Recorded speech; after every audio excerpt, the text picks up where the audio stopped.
কিয়ামত হওয়ার পূর্বে দাব্বাতুল আরদ নামে একটি প্রাণী বের হবে। এটি হবে বিশাল, অদ্ভুত এবং ভয়ঙ্কর আকৃতির। সে মানুষের সাথে কথা বলতে পারবে। তার হাতে থাকবে হযরত মুসা আলাইহিস সালামের লাঠি এবং হযরত সুলাইমান আলাইহিস সালামের অলৌকিক আংটি, যার দ্বারা সে মুমিনের কপালে মুমিন লিখে দেবে এবং কাফেরদের কপালে কাফের লিখে দিবে। তখন মানুষরা কে মুমিন কে কাফের তারা একজন আরেকজনকে চিনতে পারবে। কিয়ামত আসার পূর্বে তিনটি বড় নিদর্শন থাকবে। তার মধ্যে হচ্ছে 1 নম্বর দাব্বাতুল আরদ, মাটির নিচ থেকে ফেটে বের হবে। তখন সূর্য পশ্চিম দিক থেকে উদিত হবে। কোরআনে উল্লেখ রয়েছে, যখন তাদের প্রতি কথা বাস্তবায়িত হবে, জীব বের করব যা তাদের সাথে কথা বলতে পারবে।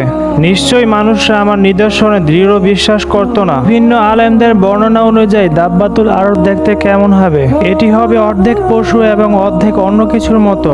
এতে অনেক প্রাণীর বৈশিষ্ট্য মিশ্রণ করা থাকবে। যেমন 2টি শিং থাকবে হরিণের মতো, তার গলা হবে উটের মতো এবং তার বক্ষ হবে সিংহের মতো। গায়ের রং হবে চিতাবাঘের রং এবং সে সকল মানুষের ভাষা বুঝতে পারবে এবং কথাও বলতে পারবে। তার শুধু কাজ থাকবে একটি, মুমিন ও কাফেরদের মধ্যে আলাদা করা বা চিহ্নিত করা। আমাদের ইসলামিক চ্যানেলটি ভালো লেগে থাকলে অবশ্যই সাবস্ক্রাইব করে রাখুন এবং কমেন্ট করবেন, অবশ্যই শেয়ার করে দিবেন বন্ধুদের সাথে।